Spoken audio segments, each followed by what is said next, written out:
In a shadowy forge, the sound of footsteps echoes. There, we see a young man with a look of pure exhaustion on his face. Before him is a sword that emits a golden glow as intense as the sun itself. The young man's eyes fill with an overwhelming fury. Sweating in the scorching forge, he opens his mouth.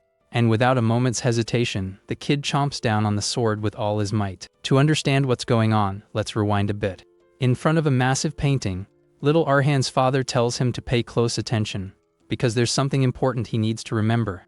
Although they lived far from the capital, 200 years ago, their family was incredibly powerful. Their ancestors were called gods of war and were admired by all as righteous guardians. Their family was chosen by the sword, and because of that, it produced powerful sword masters for generations. For this reason, everyone treated them with immense respect, calling them the invincible guardians. That painting is the image of the mighty ancestor of the Caravan family.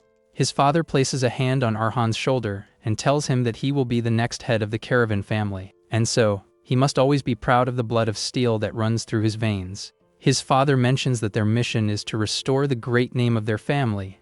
By restoring their family name, they would rise again as the protectors of this land. Time passes and now we see a vast wheat field. Our MC Arhan reflects on the heroic stories his father used to tell. But he's come to the conclusion that it was all just a load of bull. After all, it's common for fallen nobles to cling to past glories. He figures if the legends were real, they wouldn't be stuck in some backwater village, and they definitely wouldn't be spending their entire days working as farmers. As he chats with the villagers, Arhan remains lost in thought. He thinks there were way too many plot holes in his dad's stories. The first one is the family's founder, the man in the portrait. He doesn't look like anyone in the family, and his sword is way too perfect to be that old. Besides, in not a single history book in the entire kingdom is there even one mention of his ancestor, Liam Caravan. Because of this, Arhan concludes it's all just a story to keep the family pride alive. One of the villagers notices Arhan spacing out and asks why he's so distracted. The villager Kun calls him over for a snack before all the warm bread is gone. Our MC yells his head off, telling them to save him some food. Even though his family isn't grand anymore, he feels happy living this quiet life. All the people who took him in are right there with him, and because of that, he loves this place where he can live with all of them. He runs towards his people, thinking that this is the caravan he truly wants. But suddenly everything changed. In a single day, the peaceful village turned into a full-blown massacre. There stands Arhan, watching his family and his peaceful, happy life fade away. Scarlet drops stained the wheat they had worked so hard to harvest. Just like that, his peace was shattered. Moments before it all happened, he was saying goodbye to the villagers, telling them he was heading to the market in the next town. He said he'd take the chance to buy a few things they needed. He even promised to bring back apples for Kun, who got all excited about the idea. Arhan also remembers Marino's daughter's birthday and promises to buy a doll for her. Arhan gives a little wink and says he knows how to please them because he's going to be the next lord. Then he says his goodbyes and rides off on his horse as the villagers wave to him. Our MC continues on his way with a smile on his face while everyone wishes him well. The sun sets on the horizon, painting the wheat fields in a peaceful, golden light.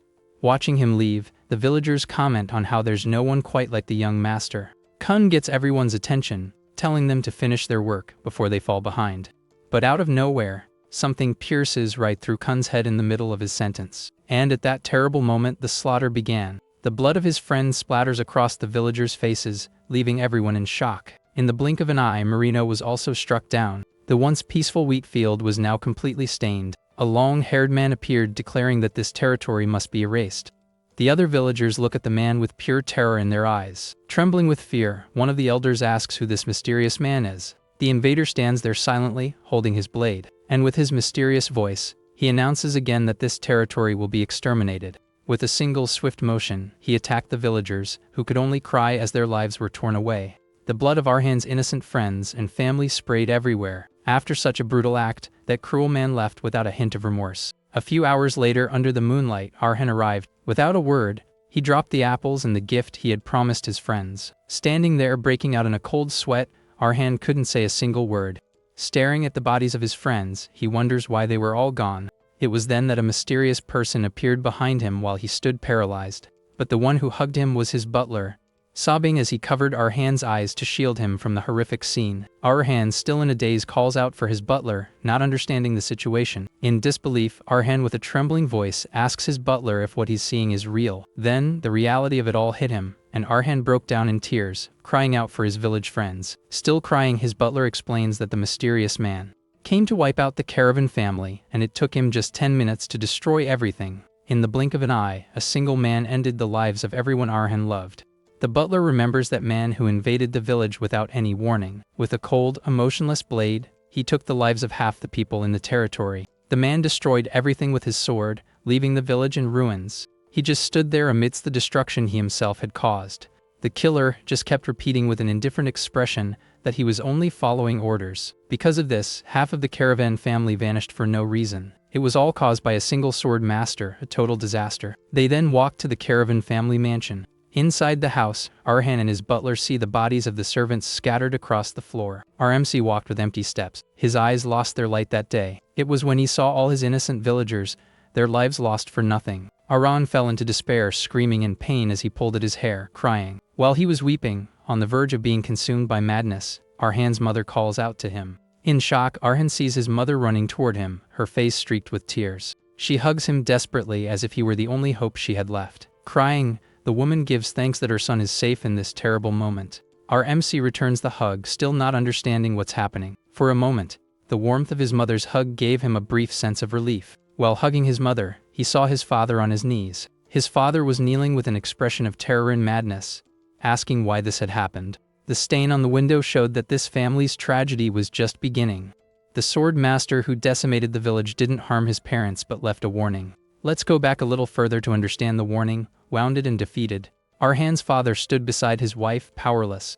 The invader warned that if they wanted to live, they had to take everyone and leave within a month. Arhan's father cried, holding his broken sword, asking why this was happening to them. In a cry of pain, he questioned what sin they had committed to deserve such suffering. Consumed by despair, he kept asking why, but the cruel assassin simply left without a word. But then he stopped and let out a small sigh. The mysterious man just repeated that he was simply following orders. After leaving those incomprehensible words behind, he just walked away. With that, the surviving villagers began to leave the village one by one. Terrified, they all left the village as fast as they could to save their lives. This was the only way to save themselves, but for Arhan's family, that choice wasn't an option. Crushed by his responsibility and powerlessness, Arhan's father began to lose his mind, hurting himself against the wall. He said it was his duty to defeat the evil that was coming and swore to the heavens that he would never give up. Because of her husband's descent into madness, our MC's mother wouldn't give up and went to speak with Arhan. She said she had the butler prepare a carriage and told Arhan to flee far away to survive. Desperate, Arhan begged for his mother to go with him and his father. The woman explained that his father couldn't leave, because he would fight as the Lord of Caravan until the very end, and so, as his partner, she would stay by his side until the last moment. Our MC cries, begging his mother not to do this and asks them to go together. It was then that she revealed the stories about their ancestors weren't true. The legends of righteous and invincible guardians were just a story full of lies. With a serious look, Arhan's mother asks her son to make her a promise. She makes the boy promise that he would never pick up a sword again and that he would survive at any cost. Stroking his face and wiping his tears, she asks him to forget about revenge and just live for himself. At that exact moment, the butler arrives, announcing that the carriage was ready. The woman then asks the butler to take care of Arhan and take him as far away as possible. The butler grabs the boy, who screams in desperation, saying he can't do this to his mother. With a sad but determined look, the woman prepares for her final goodbye to her son. As the butler drags him away, our MC screams desperately for his mother. He reaches out his hand, trying to get to her, but she just stays behind, watching. With a sad smile, her last words to him were, "I love you, my son." The scene then returns to the mansion where the boy's parents were left behind. Inside, our MC's father was completely unhinged amidst the books. The man was out of his mind and wounded in the chaos of his library. Bleeding and exhausted, the lord of the caravan family seemed to have lost all hope. His wife hugs him from behind, asking him to stop suffering alone, at least at the end. She says tenderly that she will stay by his side until the very end. Meanwhile, in the carriage, the butler was taking Arhan far away from that place. He thinks that the young master needs to get over this, because the invader is a disaster, a natural calamity like a hurricane, against which they could do nothing. For that reason, he asks the boy to accept the tragedy and forget, so he can live on. The butler is sure his parents would have wanted him to move forward. But suddenly, he's startled when he realizes the young master is no longer there. Arhan leaps from the carriage with a clenched fist, full of determination. He runs back because he can't go alone and leave his parents behind. Our MC refuses to run away alone and abandon his family like that. Screaming, he reaffirms his decision and runs as fast as he can back to the mansion. He thinks that a sword master is still human and can be defeated. During the last month, he even managed to get a deadly poison to use in his plan. He believes that if he can hit the enemy with the poison, he can save his parents. But upon arriving at the mansion, he stops dead in his tracks, completely horrified by the scene before him. His eyes widen in pure shock as he sees the horrible scene unfolding. His father's head was hanging in front of the mansion like a warning. His blood slowly dripped down, staining the caravan family symbol. The sword master calls him a fool for returning to certain doom. With a mocking tone, he asks if the boy really came back to get himself finished off. The invader gets annoyed, saying he showed mercy by letting him go. Our MC lets out a scream of pure agony and hatred when he sees his mother. Lying lifeless on the ground, his mother lay at the assassin's feet. Her face was pale, with a trickle of blood running from her mouth. Consumed by fury, Arhan aims his crossbow and swears he will kill him. The sword master just stares at him with a cold, emotionless gaze.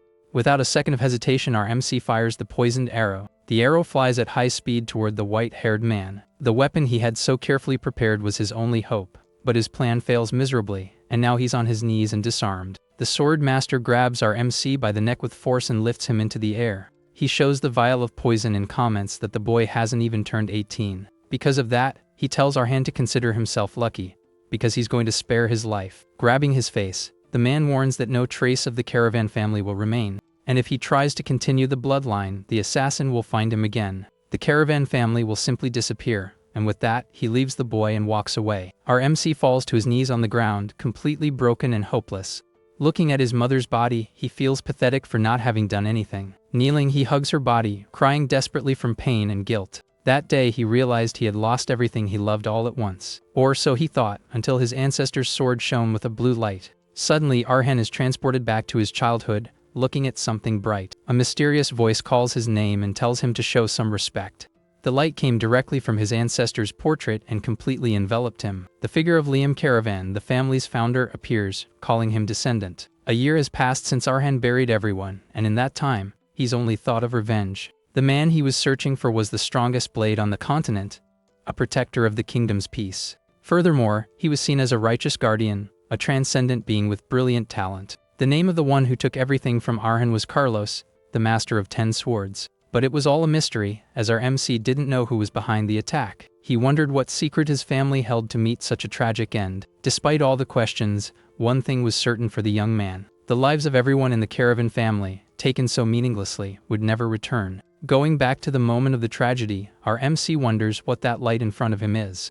He even thinks he might have gone crazy from all the suffering and the unsolvable problem. The boy has a look of shock on his face, breaking into a cold sweat at the unbelievable scene. His ancestor's sword begins to glow with a strong blue light right in front of him. Immediately after, a powerful energy bursts from Liam Caravan's portrait. A mysterious and imposing voice orders Arhan Caravan to show proper respect. From there, the spirit of his ancestor appears and calls him his descendant. The thing he thought was a lie, the legendary ancestor from the portrait, materialized right before his eyes. Rain was falling outside as the boy tried to make sense of the situation. Our MC remembered hearing about this before. They say that people with severe psychological trauma sometimes end up having visions, but the being in front of him was too real to be just that. Liam observes him and says he can feel the turmoil in the young man's heart. He asks if the boy is afraid he's gone mad or if he's just shocked by the apparition. Arhan just stands there, unable to react, completely frozen. With a trembling voice, he asks if that figure is really the founder of his family. The spirit confirms he is Liam Caravan, the strongest sword master in history. In that case, our MC asks why he only appeared now. He yells, full of anger and frustration, wanting an answer to his question. The boy doesn't understand why his legendary ancestor only showed up after everything was already destroyed. Liam remains calm and faces him with a serious and imposing expression. He explains that he needed to confirm if Arhan was ready to give up everything for the sake of revenge. Liam had observed his descendant's obsession, never letting go of the sword for a single day. The boy trained non-stop, climbing walls and pushing himself to the absolute limit. Even with a trivial talent and no hope, he remained steadfast in his goal. Arhan's will never wavered, not for a single second, during that whole time. Liam says the answer to the boy's question is simple. The hatred in his descendant's eyes had finally reached the depth he desired. And besides, Liam's patience had also reached its limit. His bloodlust to tear apart the one who massacred his descendants was at its peak. Liam says that in the history of the continent, there is one irrefutable truth. He extends his hand and says that a sword master can only be killed by another. The ancestor explains that even if Arhan trained his entire life, he would never reach Carlos. A sword master is a transcendent being beyond the human category, Among sword masters, Carlos is in an unreachable place, like a transcendent himself.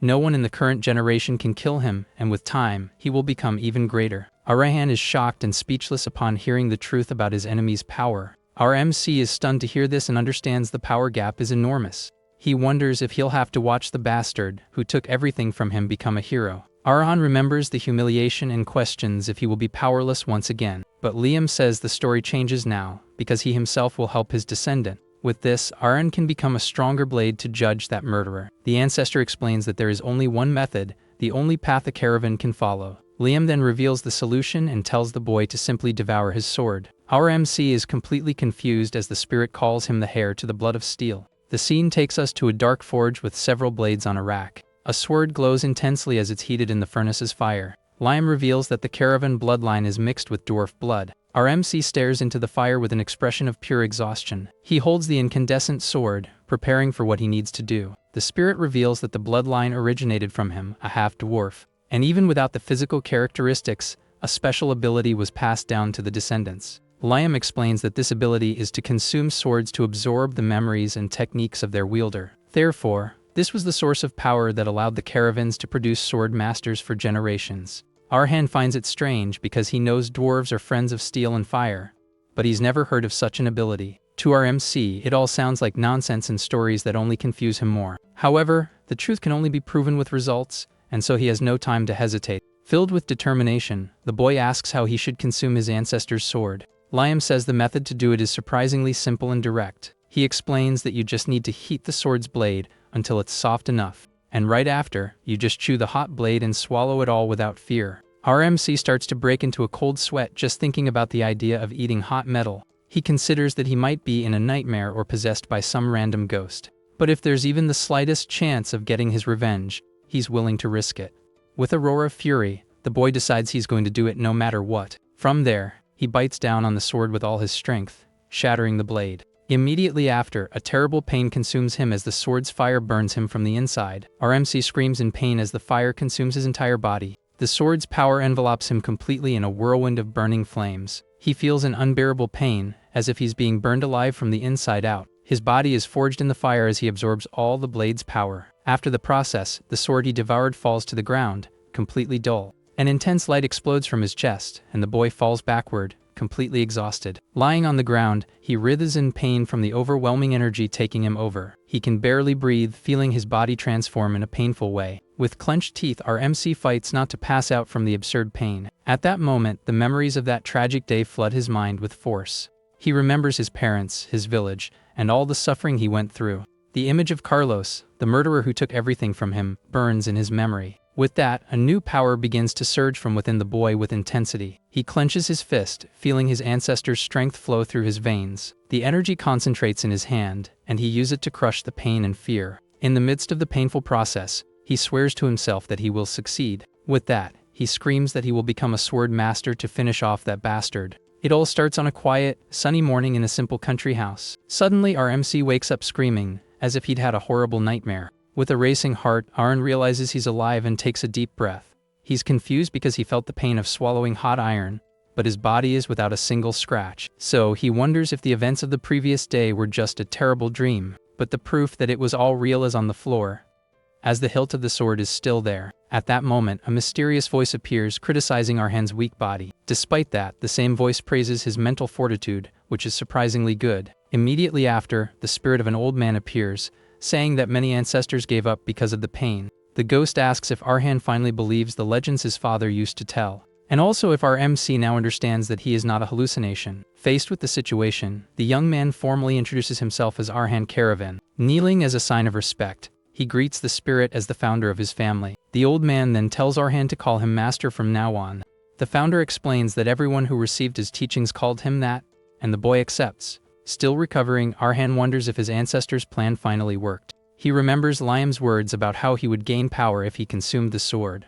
That had been the spirit's big promise to the boy the night before. Kneeling in front of Liam, our MC says he doesn't feel any significant change. With a serious expression, the ancestor reveals that a problem has arisen and that it's Arhan's fault. Our MC doesn't understand, and Liam explains that the plan was to make him a sword master. However, the caravan bloodline has weakened greatly over the generations. As a result, the ability to digest the power of swords has been greatly reduced. Liam summarizes his descendant's current situation, who is still absorbing everything. Therefore, in his current state, it's impossible for Arhan to digest the sword's essence. Our MC remains there on his knees, just listening to Liam's harsh words. To his ancestor's surprise, the boy just accepts the situation without complaining. Liam is astonished by the reaction, but Arhan says he already knew about his body's weakness. With that, he says that even if the result is bad, he's grateful there's another way. His eyes light up as he understands that he just needs to find a way to digest that power. Liam is impressed by his descendant's intelligence and lets out a laugh. He praises Arhan, saying his sharp mind is already worthy of a sword master. With that, Liam says that the more battle-worn the weapon, the better it will be for training. From there, he asks the boy to guide him to a place with many old and worn-out weapons. Arriving at a weapon graveyard, the ancestral spirit warns that he will make the selection himself. Our MC comments that the place is full of dark energy, perfect for sorcerers. He explains that all the old things from the slums end up being thrown here.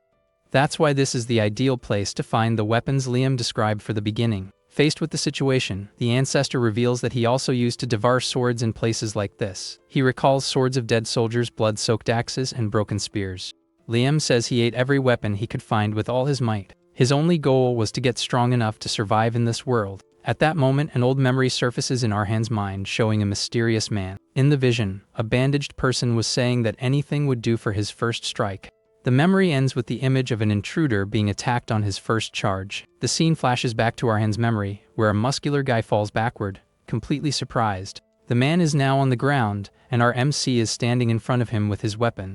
In the background, 3 other people watch the scene, unable to believe what they're seeing. The 2 men in the group are left with their jaws dropped at the result of that unexpected fight. One of them questions if this is some kind of joke because it doesn't seem real at all. But Arhan says there's no time for talk and attacks again without a second thought. From a distance, Liam's spirit watched everything with great attention and a serious look. He explains that in the last month, he taught his young descendant only one thing. The ancestor focused solely on physical training so Arhan could endure running for hours without getting tired. As such, Liam reveals he taught the boy no sword techniques. Even so, the fact that he can attack like that shows he's digesting the power. With that, Liam tells his descendant to show him his first step as a caravan. Our MC holds his sword with a determined and powerful gaze. The scene returns to the weapon graveyard, and Liam says the place reminds him of something. He remembers endless battles to protect lives, and that on that day, someone would meet their end. And while some perish on the battlefield, others manage to survive to see tomorrow. Liam explains that even if lives are lost in the fight, someone always leaves a trace behind. Amidst all that junk, a single sword shines with an intense golden light. The ancestor stares at the light with a determined look, because he has finally found what he was looking for. Pointing to the weapon, he tells Arhan to grab that shiny object from the middle of the pile. Liam then reveals that this is the second sword his descendant needs to devour. A month passes, and now we see an abandoned mansion under the light of a full moon. A group of men approaches the location, and one of them comments that he doesn't sense anyone around. Because of this, they enter the mansion, and one of them suggests the place was a laboratory. Another member of the group doubts it, and says it's probably just the hideout of a broke noble. They continue to explore and smell the scent of rich people everywhere. 2 of the men celebrate, thinking the job will be easy since no one is there. One of the intruders gets suspicious and starts looking around more carefully. It was then that another guy in the group realizes the place seems to be inhabited by a noble woman. To confirm his suspicion, he finds neatly folded and well cared for women's clothes. One of the intruders sniffs the dress and comments that the scent of the owner's skin is different. Another man in the group says that if they play their cards right, they can have a little more fun here. The bald guy in the group gets excited by the idea and licks his axe with a strange look. From there, the other guys get worked up and want to smell the noblewoman too. But one of them with a spear tells everyone to stop, and the group is quite surprised. Immediately after, a mysterious figure steps out of the darkness and faces the intruders. It was Arhan, who says his mother hated a mess more than anything else. And so, he tells the guy to drop the dress so they can have a little chat. The intruders are completely confused and look at the boy with a doubtful expression. They wonder if the boy is the owner's son and are surprised it's not a girl. Our MC asks if they came looking for food or a place to stay. He says if it's one of those reasons, he's willing to accept them as neighbors. The bald guy in the group gets angry and thinks our MC has completely lost his mind. He thinks these nobles really don't have an ounce of fear of danger. With that, he charges forward and asks why Arhan didn't just stay quiet instead of causing trouble. Our MC closes his eyes for a moment and then opens them with determination. Full of rage, the bald guy screams, "You want to get hurt," and attacks with all his strength. But Arhan faces the blow with a confident smile as his eyes glow intensely. At that moment, a powerful, fiery energy awakens from within the young man. With that, he easily dodges the attack and hits the intruder with a precise strike. The blade pierces the man's body without him having any chance to defend himself. The bald guy is in shock and spits blood as Arhan says they were just intruders. And with a cold look, our MC adds that they weren't invited to be there. The scene then takes us to a fireplace with a strong fire warming the entire room. The flames dance and illuminate the room, creating a much calmer atmosphere. In front of the fire, our MC turns to his master with a question. He holds the new sword and asks Liam if this is really what he should consume. To the boy, the weapon he's holding looks more like a needle than a real sword. He thinks it would break easily, but the ancestor says that's perfectly normal. Liam explains that this weapon was not made for cutting or breaking things in general. Liam reveals that this weapon was made for a very specific and unique purpose. In a decisive battle, it's meant to pierce the enemy's vital point. As such, it was created to end the opponent's life in a single blow. This was a sword made only for one type of piercing attack. Our MC is surprised to learn that it's only good for piercing. The ancestor notices that the boy thinks a spear would be more useful for that. However, for Arhan's weak body, there's nothing more useful than the memories of that weapon. Liam then reveals a stunning fact about the former owner of that sword. Alone and until her last breath, the former wielder took the lives of over 200 enemies.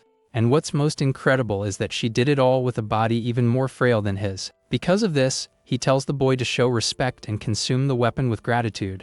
Even though the sword's metal is light, it carries the weight of an entire life. The young warrior places the weapon in the fire, preparing for the ritual once more. By inheriting the memories of that woman, our MC will gain many things. With that, Arhan prepares to absorb all the power of that mysterious blade.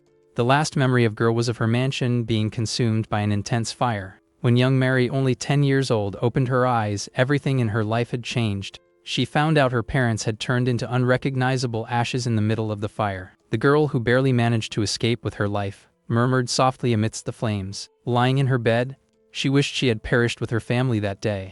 After losing everything, the child went to live in an orphanage that worshipped the goddess of fire. That place considered fire to be salvation, and this dragged her to rock bottom. Looking at her reflection, she thinks about the irony of living in a place that worships what destroyed her. With a scarred face, the girl realizes that she never actually escaped the flames. Thus, the days that followed were described as quietly terrible.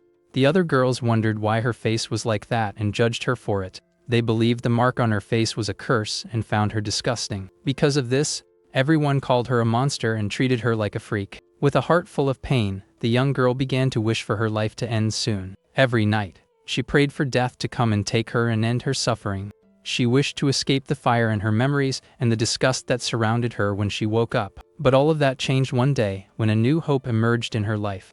The girl saw a man training with a sword, and even though his technique was rough, she was fascinated. The beauty of those movements made her forget, for a moment, the hell she was living in. The man's name was Hegel, an old swordsman who worked at the orphanage. Normally, Mary would never talk to someone so serious, but on that day, everything was different.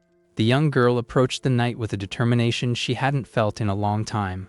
Before him, she asked how she could become as strong as he was. She said she wanted to learn and that this was her first step toward living again. Hegel was silent for a moment, completely surprised by the girl's request. He said that such skills weren't useful in life, especially for a girl like her. The swordsman warned her that blades of that type were only good for hurting yourself. Despite the warning, he told the young girl to go back, but she insisted she needed to learn. With her hands on her chest, the girl pleaded for him to teach her the way of the sword. She felt that if she learned, she would no longer be afraid of any fire in the world. With unshakable determination, the young girl runs toward the swordsman in the forest. Hegel then takes her to a place with a barrel full of all kinds of swords. In front of the girl, he challenges her, saying that if she can swing any weapon, he will teach her. Mary stares at the swords for a moment, thinking about which one she should choose. She asks if she really has to do this, and the knight just looks at her seriously. From there, the girl extends her hand with a look full of new hope. She picks up the thinnest sword, and says she will do whatever it takes to be able to fight back. The scene then changes, and we see Mary pointing the weapon at Hegel, symbolizing the start of her training. The spot where the intruder was pierced was a vital and hard-to-hit point. It was an area that could only be reached with a precise strike between the ribs. Our MC reflects that someone like him, without skill, could never pull off such an attack. But he realizes it was only possible because of the owner of the sword he consumed a month ago. With that, the memories of Mary, the weapon's former owner, flood Arhan's mind. From there, he discovers that Hegel taught the young girl many things. He taught her how to hold a sword, how to fight, and even how to survive. Even though it wasn't a formally systematized theory like in academies, Hegel's swordsmanship carried the freedom of a life as a wandering knight. And so for a girl who once feared fire, it embodied a strength that was breathtakingly beautiful. Because of this, she truly loved the way her master fought. She truly loved Hegel's sword with all her heart. A few years later, Hegel tells Mary that one day she will leave this place. And so, he asks that when that day comes, she goes out into the world and lives her life. On his deathbed, Hegel says that this is his last lesson for young Mary. With eyes full of tears, the girl replies that she is happy her journey is ending with him. She holds her master's hand, saying goodbye to him in his final moments. Alone in the room, Mary thanks him for everything and wishes her master can finally rest in peace. Soon after, as Hegel had taught her, she left the orphanage and set out into the world. In a short time, the young woman made a name for herself and became a well-known mercenary. She wondered if her fame came from her thin sword or from being a young woman in this line of work. Because of her unique skills, everyone in the underworld started calling her something. She became known to all as the fearsome stitching gypsy. Back in the present, our MC understands what his master meant by digestion. Mary's memories flow into his mind and speak directly to him. At that moment, the intruder on the ground begs the boy to spare his life just this once. But our MC ignores the pleas for mercy and grips his weapon firmly. With a cold and determined look, he prepares to end this once and for all. Thus, Arhan finishes off the intruder without showing a hint of pity. The voice in his mind advises him to make sure he finishes the job for good. With this, our MC reflects on this being his first kill. Despite it being the first time, he can't feel any emotion about what he's done. His mind is focused only on the situation he needs to resolve right in front of him. He knows he only won because the man underestimated him, so he can't count on luck again. And so, the boy wonders why the others aren't attacking, even with a numerical advantage. The other intruders are paralyzed with fear and can't move to attack. Our MC realizes his enemies are completely terrified by the scene. Liam explains that Arhan's move was not that of a simple beginner, and that scared them. The ancestor continues, saying that excessive fear clouds their judgment. This fear makes them see their enemy as something much stronger than he really is. To them, Arhan looks like a reincarnated killer demon and a master of the blade. Our MC understands the situation, and with that, he already has a plan in mind. From there, he throws his sword with all his strength toward the other intruders. Immediately after, the boy charges forward quickly while the enemies are in shock from his action. With a focused look, our MC decides that this is the right time to act. Seeing him approach, one of the intruders screams desperately for him not to get any closer. Scared, the man attacks Arhan while asking if the boy is going to finish them all off. Our MC easily dodges the enemy's blow, who curses at him in anger. With a confident smile on his face, Arhan prepares for his counter-attack. The other intruder's eyes fill with pure panic as he sees the boy's speed. Immediately after, our MC appears behind the man and attacks him without mercy. With blood on his face, he remembers a piece of advice Hegel once gave him. The master said that as a woman, she lacked strength, and so time would never be on her side. Desperate, the last remaining intruder screams and charges with all his might. Arhan moves at an incredible speed to dodge the imminent attack. Because of this, the man misses his strike and is left completely vulnerable to an attack. Therefore, she needed to end everything with the first, or at most, the second strike. With that, our MC lands a precise and swift cut on the enemy's side. The intruder is in shock and lets out a groan of pain as he's hit by the attack. With a cry of fury, our MC finishes off the last enemy by piercing his neck.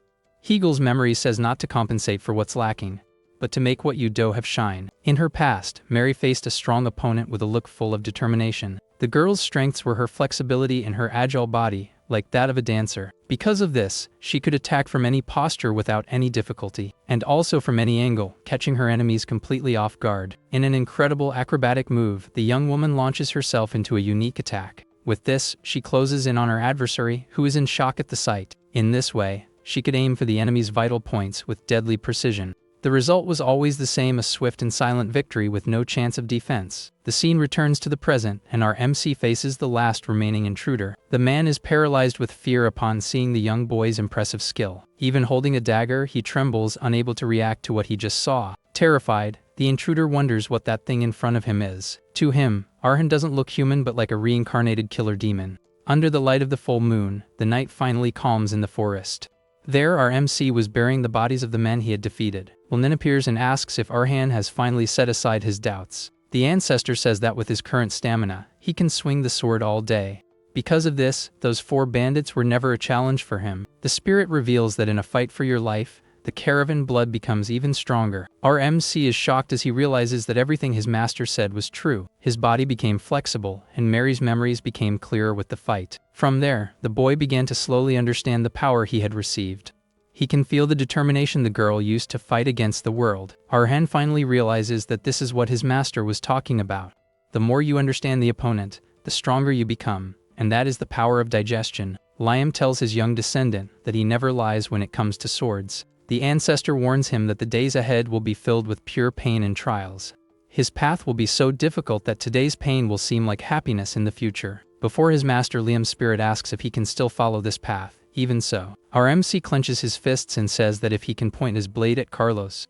With a determined look, he shouts that no matter what happens, he will move forward. But suddenly, the boy becomes confused and breaks into a cold sweat when he realizes his master is no longer there. Time passes and we see our MC training hard, and he realizes how difficult the path is. Climbing a giant cliff, Aaron wonders if this is really the right direction. From a distance, the mountain seems impossible to climb, and the training seems too harsh. With his body exhausted, the boy questions if this is really necessary for his revenge. Liam appears and asks where the look from last night went and why the doubt has returned. With that, the ancestor says that this doubt is one of his strengths and that he's always been this way. The spirit says he'll deal with it one day, but for now, he'll satisfy the boy's curiosity. He explains that the path of the sword is divided into 5 stages. The first is the beginner. Right after that comes the sword walker, the sword runner, and the weapon expert. And above all swordsmen, there is a level revered as that of a god itself. All other knights kneel before the one who reaches the highest level. That is the realm of the mind blade, the swordmaster, the highest level. Liam then asks at which of these levels our MC believes he is. With a smile, Arhan says he knows very well what his true level is. He explains that the prerequisite to be a sword master is to have a mana heart, and so, he concludes that he doesn't even qualify as a beginner on the path. Liam agrees and says the boy hasn't even stepped onto the path of the sword yet. And that's why this training is to guide him onto the path of a beginner. The goal of all this is just to create a mana heart, and Arhan is shocked. Our MC yells, asking if he's risking his life just to form a mana heart. He can't believe he's in a place where he could drop at any moment just for that. The boy thinks that nowadays, you can just drink an alchemist's potion to get one, or even have a knight put mana into you to awaken your senses. He complains that even young ladies who only learn self-defense can form one. Because of this, he questions why his master insists on this difficult method. Exhausted and hanging from the cliff, he admits he can't understand the logic. Liam agrees with the complaint and says forming a mana heart isn't difficult, and that the world's normal methods would work. But he explains that the caravan family blood carries the power of steel, and so an equally strong vessel is necessary. Thus, a normal person's heart wouldn't be enough, as the level one can reach with it is limited to the realm of humans. Because of this, if he truly wants to be a sword master, he needs to have one single thing in his possession, and that thing is a heart that won't scratch even if it collides with the world. A true heart of steel. With that, the ancestor reveals there is only one way to forge this heart. That way is to force his body to need a mana heart, and to do that, he must push himself to the brink of passing out over and over again. The spirit reveals that among his descendants, only a few managed to complete the training to the end. The process was so painful and terrible that few could endure the journey. However, those who endured the entire training to the end became the powerful sword masters. The spirit then asks his young descendant if this story motivated him at least a little. Our MC's hand starts to slip from the rock as he seems to be reaching his limit. Seeing the boy's determination, Liam smiles and says that when it comes to swords, he never lies. With a determined smile, Arhan says that's more than enough motivation. The boy shouts that the mana heart he will have will be different from all others and unique in the world. Night falls under the light of the full moon, creating an atmosphere of mystery. Immediately after, the scene takes us to the eastern village of Campbell in the Verde region. Inside a tavern, a man asks if they've heard the rumor about Caravan Village. Another guy questions why they're talking about that place where no one has been seen for a year. The first one replies that he doesn't know for sure, but that's something. There is dangerous, and explains that all the bandits who set foot there have simply disappeared. Some think it was a wave of monsters, and others say a dark mage is there. In the end, everyone's conclusion is always the same: don't go into the village if you want to live. A mysterious, hooded man listens intently to the conversation at his table. He thinks to himself about that village where you go in and don't come out. A blood stain on his collar reveals that he's been in a fight. Soon after, he wipes a wound at the corner of his mouth, confirming the suspicion. And so, he decides that this dangerous place is exactly what he's looking for.